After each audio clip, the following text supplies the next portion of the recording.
In the quiet suburb of Elmwood, where the streets curved like forgotten promises under the canopy of old oaks, Sarah Jenkins first noticed the house across the way on a Tuesday evening in late October. The sun had dipped below the horizon, painting the sky in bruised purples, and she was unloading groceries from her Prius when the windows of number 47 flickered to life. Not the steady glow of a lamp switched on, but a slow, deliberate shift from the warm amber of a living room bulb to the cold blue of something electronic, then back again, like a signal no one was meant to see. She paused, keys dangling from her hand, and stared. The neighbor, Mr. Harlan, hadn't stepped outside in months. Everyone knew that. But those lights, they danced in patterns that felt almost intentional. Sarah shook it off as she carried the bags inside, the screen door creaking behind her. Elmwood was the kind of place where routines anchored you. Kids on bikes until dusk, the distant hum of lawnmowers on weekends, and the corner diner serving bottomless coffee to folks nursing their 9-to-5s. She'd moved here 3 years ago after the divorce, drawn by the affordability and the sense of starting over in a neighborhood that felt like a postcard from simpler times. Her own home at number 45 was a modest 2-story colonial, painted sage green, with a front porch swing that overlooked the shared lawn. The houses were close enough that you could wave to your neighbors without shouting, but far enough to pretend you had privacy. That night, as she unpacked the milk and cereal, Sarah glanced out the kitchen window again. The lights in Harlan's house had settled into a rhythmic pulse, on for 5 seconds, off for 3, repeating like a heartbeat out of sync. She remembered the last time she'd seen him, a stooped figure in a grey cardigan, shuffling mail from the box at the curb, before vanishing back inside. The realtor had mentioned he was retired, a widower who kept to himself. No family visits, no deliveries beyond the weekly grocery drop-off from the service in town. Harmless eccentric, the neighbors called him when the topic came up at block parties. Sarah had nodded along, too new to the street to question it. The next morning, fog clung to the lawns like a shroud, muting the world as Sarah sipped her coffee on the porch. She worked remotely as a graphic designer, her days filled with client revisions and the soft click of her laptop keys. From her vantage point, she could see the front of Harlan's house clearly, faded blue siding, shutters hanging slightly askew, and a driveway empty, since his old Ford had been towed away last spring. No lights during the day, of course, just the blank stare of drawn curtains. But as the fog lifted, she noticed something else. The mailbox. It was stuffed full, letters spilling over the edges, untouched. Hadn't the mail carrier come by? She watched the street, waiting for the blue truck to round the corner. But it was running late, or maybe she'd missed it. By afternoon, the unease had burrowed in, subtle as a draught. Sarah stepped out to water her flower beds, the hose uncoiling like a snake in the crisp air. As she knelt by the tulips, a faint hum reached her ears, not from the road but from across the way. It was low, almost subsonic, vibrating through the grass. She straightened, peering at the house. The curtains twitched just once, as if a hand had brushed them aside, but no face appeared, no door opened. The hum faded, leaving only the rustle of leaves. That evening, the lights returned with variations. Starting in the upstairs window, sharp white like fluorescence, then drifting down to the ground floor in softer hues, yellow, green, a fleeting red that made Sarah's pulse quicken. She stood at her living room window, curtains parted just enough to watch, without being obvious. It wasn't random. There was a sequence, repeating every few minutes. On, off, color shift. She pulled out her phone and recorded a clip, the glow casting eerie shadows on her walls. Playing it back, the pattern held. 3 flashes. Pause. 2 colors blending. What could cause that? Smart bulbs on a timer, but why the changes? And why now, when Harlan never emerged? Sleep came fitfully that night.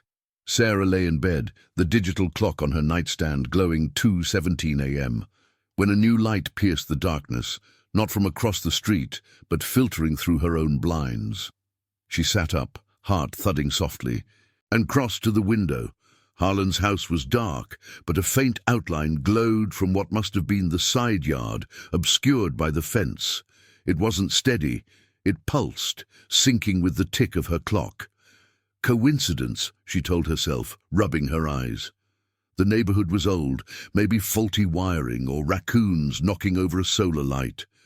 But as she watched, the glow shifted to blue, then dimmed entirely. The following day brought rain, a steady patter that turned the streets into mirrors. Sarah worked from her desk, but her focus splintered. Every hour she'd glance up, expecting the mail truck, but the mailbox at 47 remained bloated. On impulse, she grabbed her umbrella and crossed the lawn, the wet grass soaking her sneakers. Up close, the house felt heavier, its silence pressing in. She reached for the mailbox flag, down as always, and hesitated. Peering through the slot, she saw stacks of envelopes, some addressed to E. Harlan in neat print, others in scrawled handwriting. The oldest postmark was from June. 6 months. How could he live like that, cut off? A sound stopped her, a soft click from inside like a switch flipping. She froze, umbrella dripping onto the stoop. The front door was solid oak, no peephole visible. "Mr. Harlan?" she called, her voice barely above the rain. Nothing. Then through the narrow window beside the door, a light bloomed, pale yellow, steady for a moment before flickering to green. It held there, as if acknowledging her before winking out. Sarah backed away, pulse racing in her ears. Back in her own kitchen, she dried off and poured another coffee, hands trembling slightly. It was nothing, she reasoned. An automated system, perhaps set by a caregiver who never showed. But the pattern from her video replayed in her mind. And now, this response, or was it? She hadn't imagined the timing. The rain drummed on, blurring the line between houses, and for the first time, her own home felt a little less secure, the walls a bit thinner. The rain tapered off by midday, leaving the air heavy with the scent of wet earth and distant wood smoke from someone's chimney. Sarah sat at her kitchen table, staring at the screen of her laptop, but the design project blurred into irrelevance. The video clip from the night before looped silently on her phone beside her, the lights in Harlan's windows casting their hypnotic dance across the table. She paused it mid-flicker, the green glow frozen like an unfinished thought. It had to be a system, she decided, maybe one of those home automation setups that went haywire without regular maintenance. Harlan was old, forgetful perhaps, but the timing at the door, that steady yellow turning to green right after her voice. It lingered like a half-remembered dream. She needed answers, something concrete to shake off the chill that had settled in her bones. Closing the laptop, Sarah slipped on a light jacket and stepped out into the grey afternoon. The neighborhood was subdued under the overcast sky, leaves skittering across the pavement like whispers. She walked the curve of Elmwood Lane, passing the familiar sights. Mrs. Ellis's minivan in the driveway, the basketball hoop swaying gently on a pole, the faint outline of the community park in the distance where dog walkers usually congregated. Today, though, the streets felt emptier, the houses turned inward. At number 52, she knocked on the door of the Thompsons, a couple in their 40s who'd lived here longer than most. Laura answered, wiping flour from her hands on an apron, the smell of fresh-baked bread wafting out. "Sarah, come in. It's miserable out there." She led her to the living room, where the TV murmured a midday talk show, and her husband Mike looked up from his crossword puzzle. They chatted about the weather first, the endless October drizzle that seemed to seep into everything, before Sarah steered the conversation. "I've been meaning to ask about Mr. Harlan across the street, the lights in his house. They've been acting up lately, flickering in patterns, colors changing. You ever notice anything like that?" Laura exchanged a glance with Mike, who set his pencil down. "Harlan? Oh, honey, we've all wondered about him for years. Keeps the blinds drawn tighter than a miser with his wallet. But lights? Not that I've seen, though. She trailed off, leaning forward. There was that time last summer, remember, Mike? The glow from his garage late at night. Thought it was kids messing around, but it was too steady. Mike nodded slowly. Yeah, and the mail. Piles up like he's collecting it for a museum. Post office says he has a hold on it, but no one's seen the form. Probably just reclusive. Lost his wife a decade back, I think. Folks say he talks to himself sometimes through the windows. But patterns? Sounds like you're seeing things, Sarah. New to the empty nest? She forced a laugh, but it came out thin. Divorce, not kids. But no, it's not my imagination. I recorded it. She pulled out her phone and played the clip, the lights pulsing softly in the room's warm light. The Thompsons watched, brows furrowing. Huh, Mike said finally. Could be those LED strips kids use for gaming setups. Maybe he's got a grandson visiting on the sly. Or it's the wiring. Old houses like his have quirks. Laura touched her arm. If it bothers you, maybe call the city.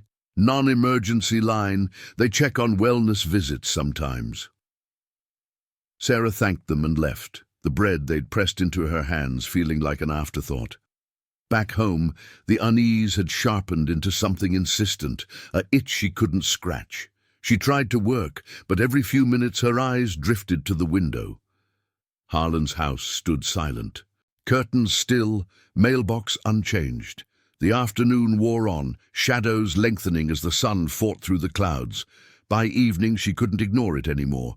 She made pasta for dinner, the steam rising like a veil, but ate standing at the sink, fork in one hand, phone in the other. She searched online, unusual house lights patterns, scrolling through forums about smart home glitches and electrical faults. Nothing matched the deliberate shifts, amber to blue, the pauses that felt measured. One post caught her eye, from a suburb in Ohio. Neighbors, lights, Morse code, turned out to be insomnia, pacing with lamps. But Harlan didn't pace. He didn't move at all. As dusk fell, the lights began again. This time, Sarah was prepared. She dimmed her own living room lamp and sat in the armchair, notebook in lap, timing each change. Upstairs first, white for 7 seconds, then off. Ground floor, yellow, hold for 10, shift to green. A pause, longer this time, 20 seconds, before red flickered briefly in the side window, the one facing her fence. She jotted it down, her handwriting shaky. It wasn't random. The sequence repeated, varying only in duration, like a code adapting to an unseen rhythm. The hum returned too, faint but persistent, vibrating through the floorboards. Sarah stood, pressing her ear to the wall that faced the shared yard.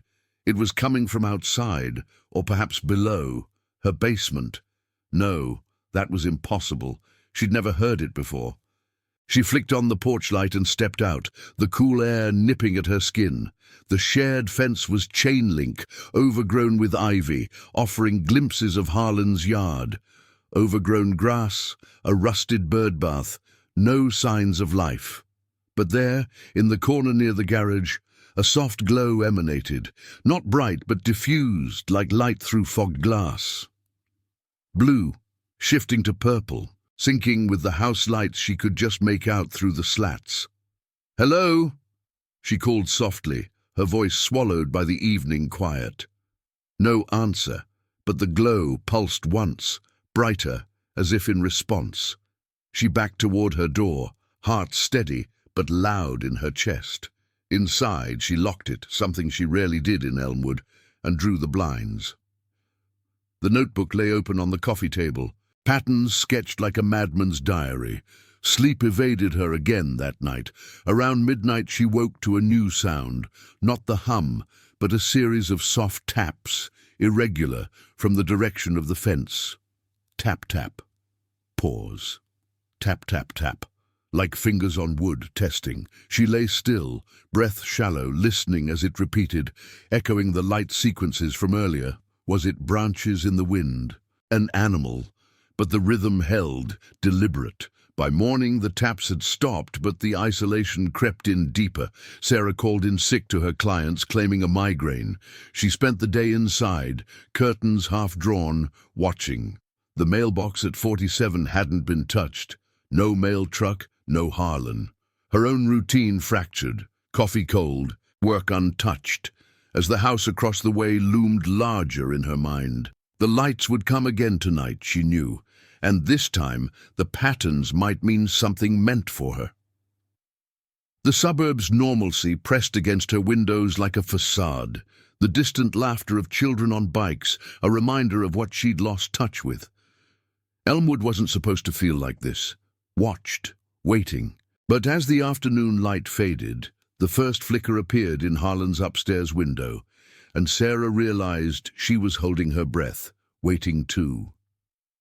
As the evening deepened, the flicker in Harlan's upstairs window held steady for what felt like an eternity.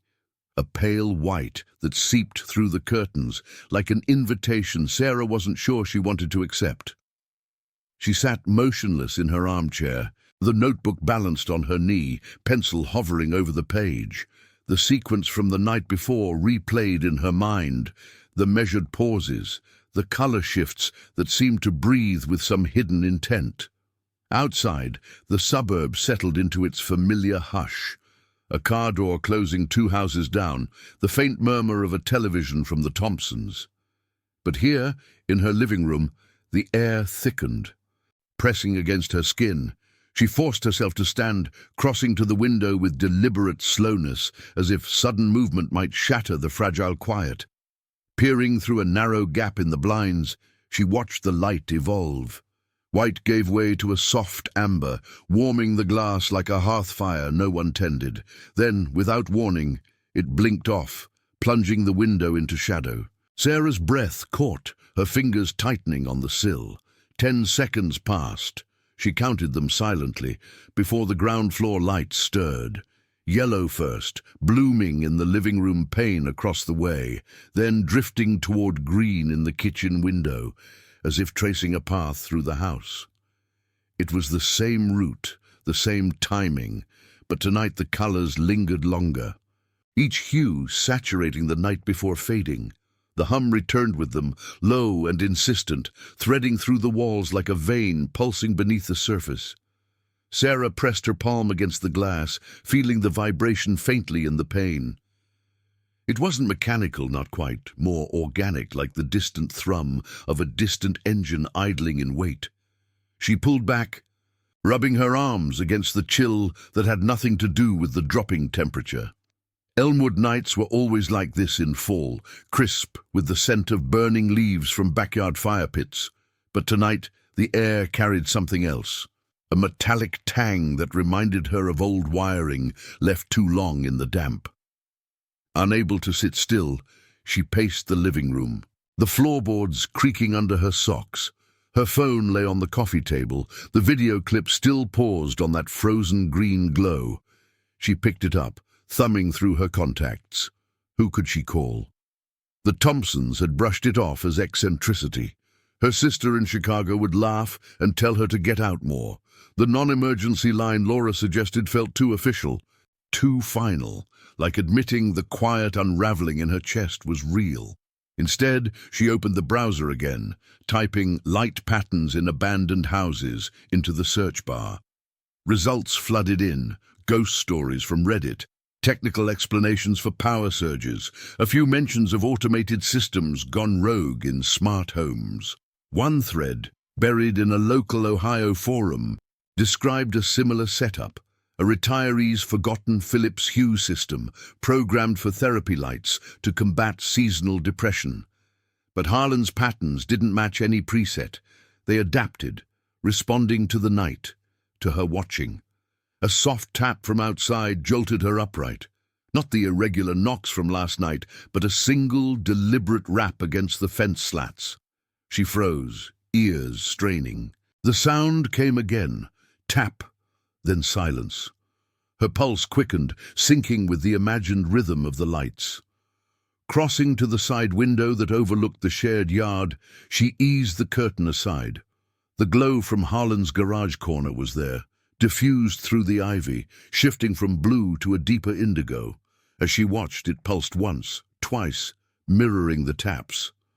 Coincidence? Her mind raced for explanations. Wind chimes she'd never noticed, a loose branch, even the neighbor's cat prowling the underbrush. But the timing was too precise, the light too responsive.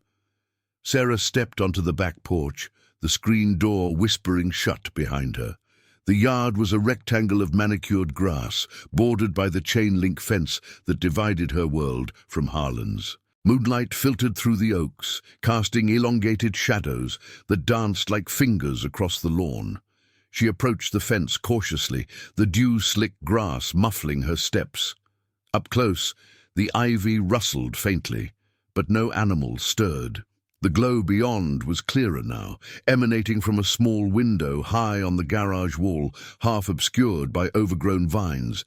It wasn't a bulb. It looked like the spill from an interior source, perhaps a bulb or screen casting its light outward. "Mr. Harlan?" Her voice was a thread in the night, barely carrying over the fence.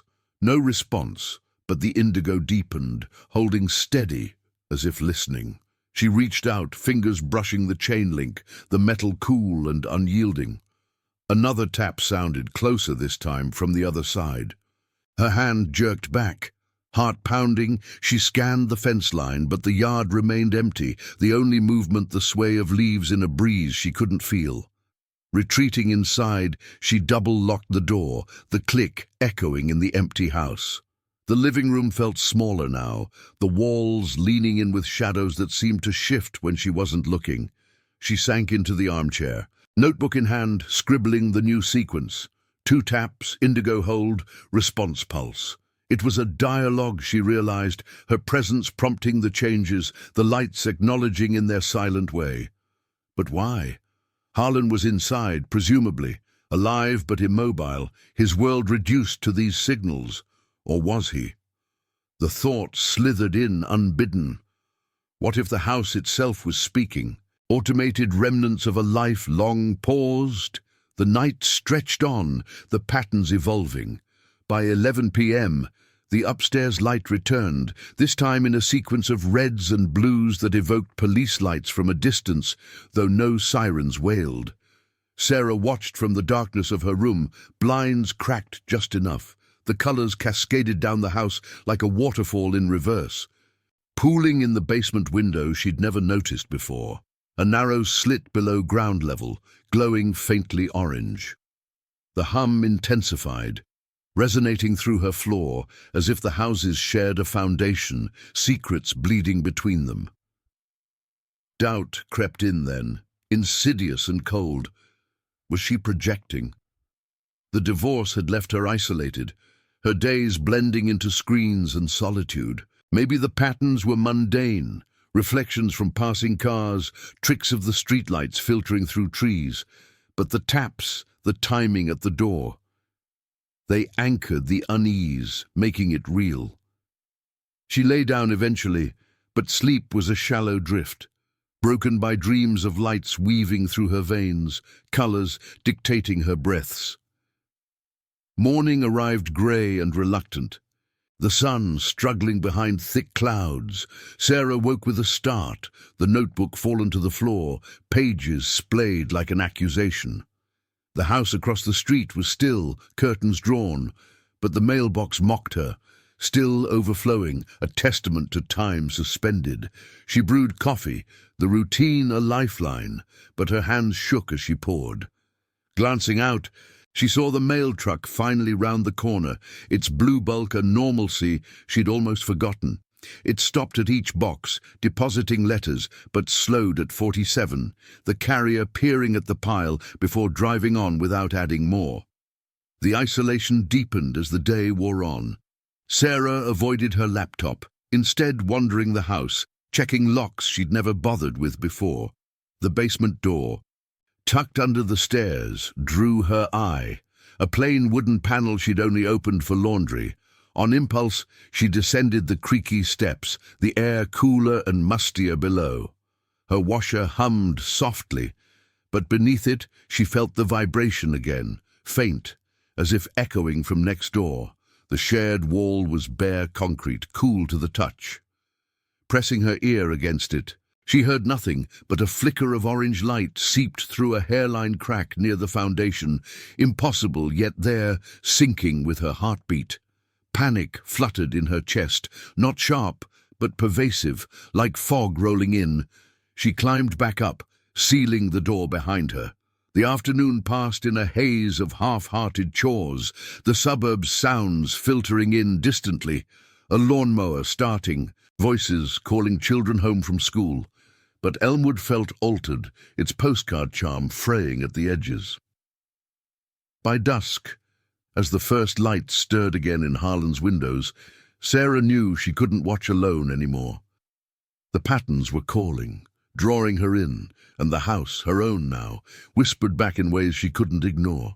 As the sun dipped below the rooftops of Elmwood, casting long shadows that merged the lawns into one unbroken expanse, Sarah stood at her kitchen window, the first tentative glow from Harlan's house reflecting in the glass, like a mirror held too close.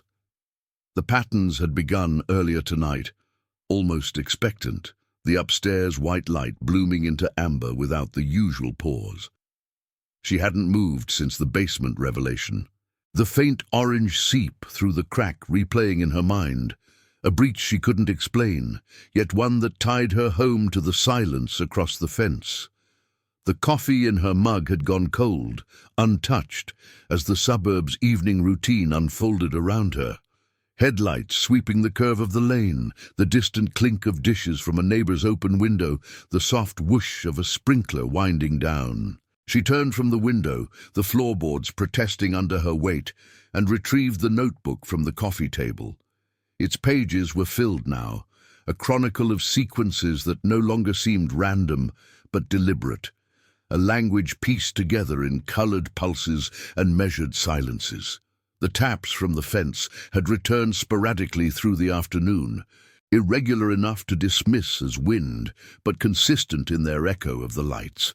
Each one pulled at her, urging her to listen closer, to see what the house might say if she pressed against its edges. The hum grew stronger as twilight deepened, vibrating through the shared wall like a shared pulse. Sarah placed her hand there again, in the living room this time, feeling the subtle thrum against her palm. It wasn't just vibration, it was rhythm, syncing with the light she could glimpse through the blinds. Yellow holding in the kitchen window across the way, then shifting to green as if tracing her own movements. She stepped back, breath shallow, and realized she'd been mirroring it unconsciously, her hand lifting, the light responding. The isolation that had started as a quiet unease now wrapped around her like the overgrown ivy on the fence, blurring the boundaries between observer and observed.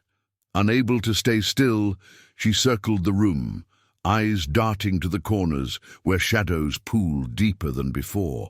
The divorce had taught her solitude, but this was different, a presence that didn't intrude but permeated, making the air feel occupied. She paused at the front door, key in hand, considering the walk to the Thompsons again. But what would she say? That the lights were talking to her? That her basement glowed with borrowed light? They'd suggest a therapist, or worse, a realtor. Elmwood prided itself on self-reliance, on handling quirks without fanfare, but this quirk had woven into her days, fracturing the routine she'd built so carefully. Outside, the lights evolved. The ground floor sequence cascaded now, from green to a brief red in the side window, then down to the basement slit, orange flaring like an ember stirred. Sarah crossed to the side window, parting the curtain just enough. The glow in Harlan's garage pulsed in tandem, indigo bleeding into the night air. A tap followed, sharp, from the fence, then another, closer to her yard's edge.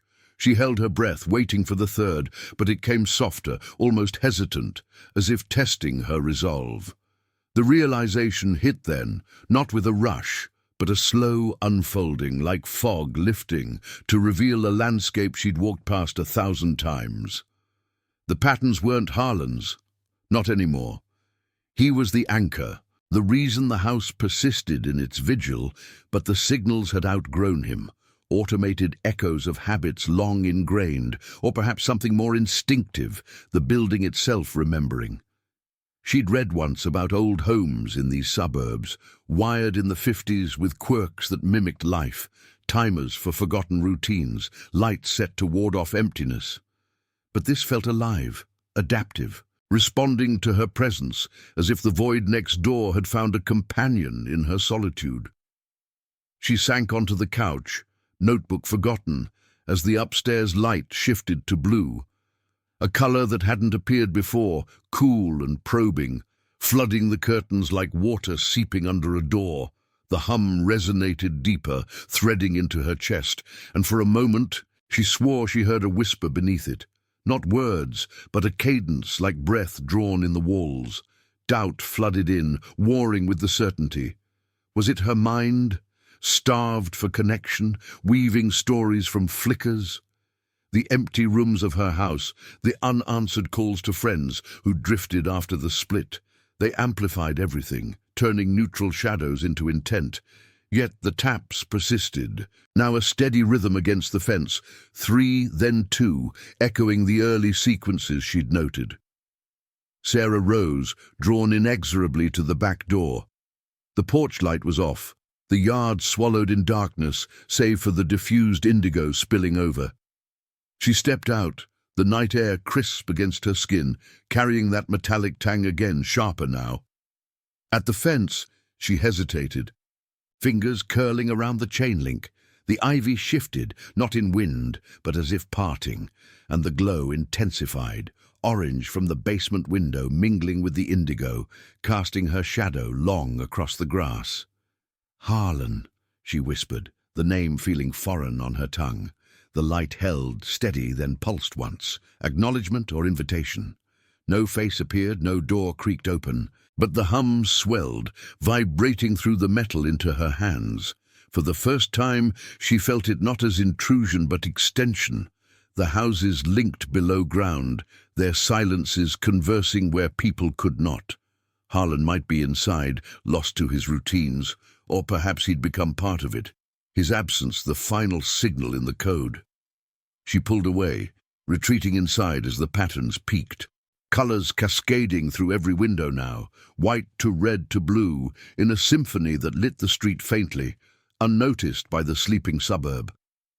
Locking the door, Sarah dimmed her own lights, sitting in the dark as the display unfolded. It wasn't fear that settled over her, but a profound quietude, the kind that comes from realizing you're no longer alone in the watching. By midnight, the lights dimmed to a single amber glow in the living room across the way, steady, almost peaceful. The taps ceased, the hum faded to a murmur. Sarah lay awake long after, the notebook on her nightstand a testament to the night's dialogue. Morning would bring the mail truck, perhaps, or the neighborhood's hum of normalcy, but the patterns would return, evolving as she did. Elmwood streets would curve on, houses standing sentinel, their secrets shared only in flickers, and in her own windows, she wondered, would a light answer back?